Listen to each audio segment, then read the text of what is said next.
The evening games kick off with San Jose State traveling to Wyoming.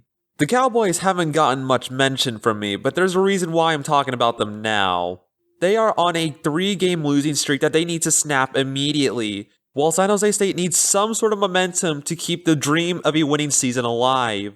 Walker Eget was popping off big time, and with his throwing power, he and Danny Scudero was able to get San Jose State up at one point 28-14. Early in the fourth, it seems like Spartans might have had this game won. A missed field goal was a sign of what was to come, but Wyoming gave them the ball right back. Then this happened.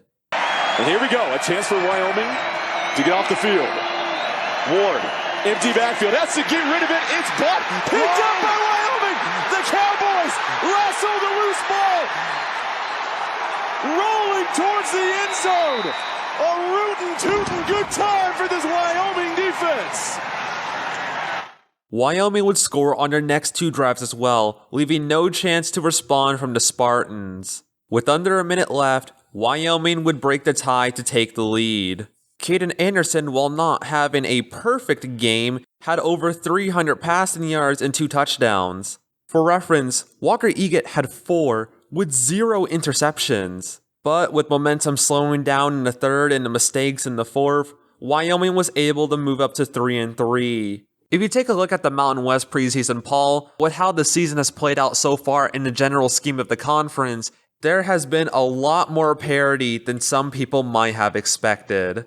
The next game ended up being a Sunbelt thriller, with the Troy Trojans against the Texas State Bobcats. Troy is trying to improve from their 4-8 season previously, while Texas State, now with the call-up to the Pac-12, has a lot to prove and wants a winning record here. For Troy, this game got away from them quickly, already being down 21-0 in the first. They would eventually score, albeit progression was slow, and Texas State continued to score more points. Brad Jackson and the offensive line looked unstoppable. Eventually, the Texas State defense let up, and Troy was able to make good use of that opportunity. In the third quarter, Troy was able to get within 7.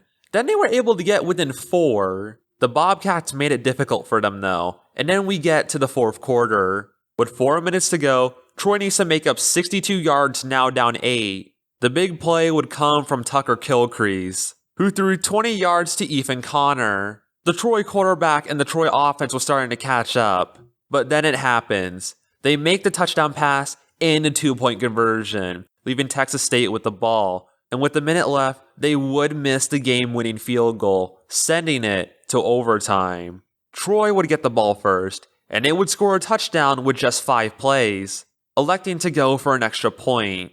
As for Texas State, they were only held to a 3-and-out once this entire game.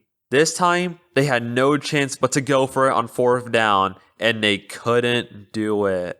Texas State suddenly sits at 0-2 in the Sun Belt, while Troy remains undefeated and is now fighting with Southern Miss to lead the West. Just 2 weeks ago, Texas State was the only remaining team in the Sun Belt West that could have contended for the playoffs. Really shows how much the trajectory can change in just a matter of weeks. As for the last game I will go into detail, I want to talk about New Mexico versus Boise State. They still have a chance to win the Mountain West, but New Mexico was not going to make it easy for them. At one point, the score was 14-10, and Boise State had a tough time moving the ball down the field.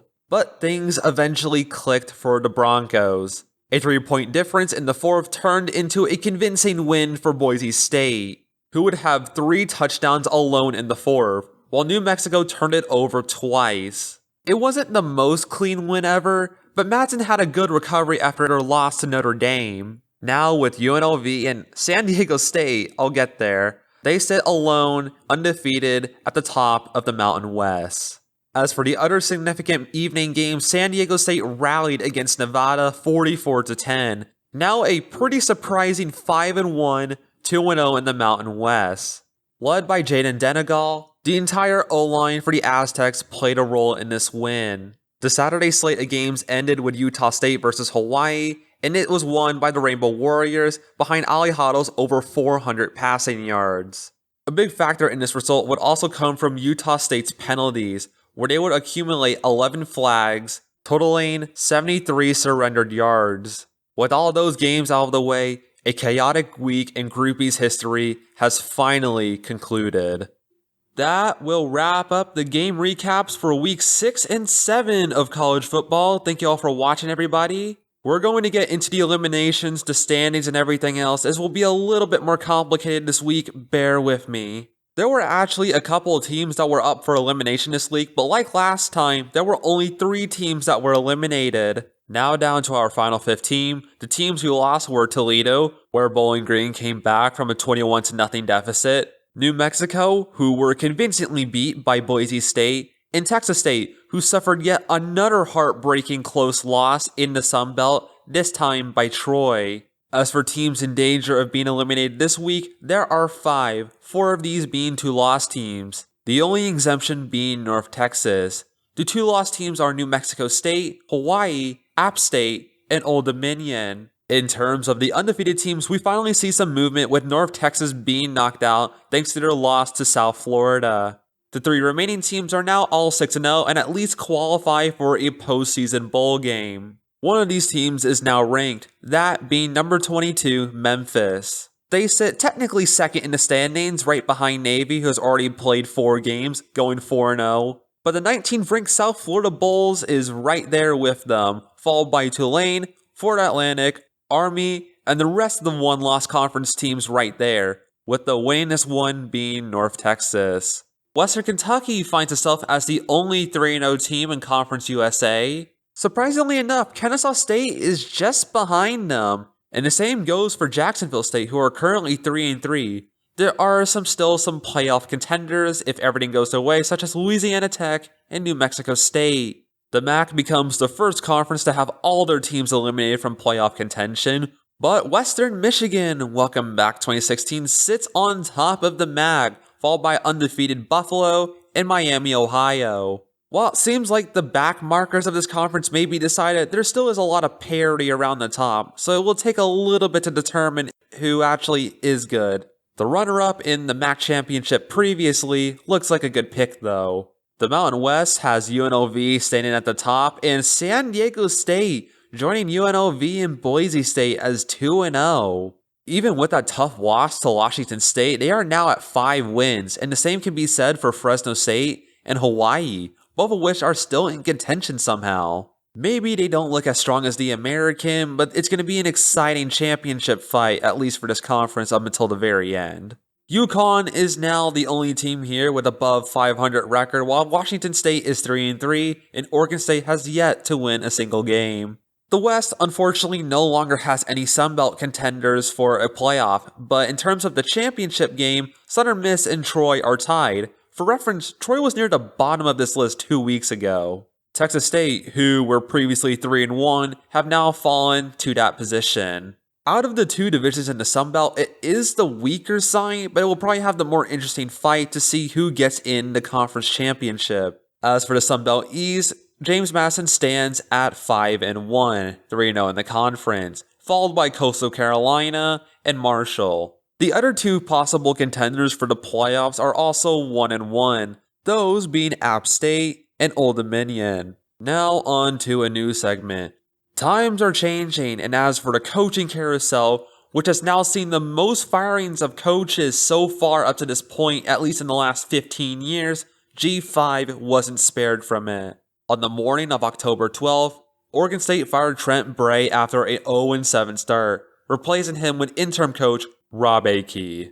In the afternoon on that same day, UAB would fire Trent Dilfer, replacing him with the offensive coordinator Alex Mortensen. Considering the amount of coach firings that have already happened this season, it's just a very consequential year that shows whether you have it or not, and if you can't deliver success on the football field, then you're going to be gone. That's just how the job is.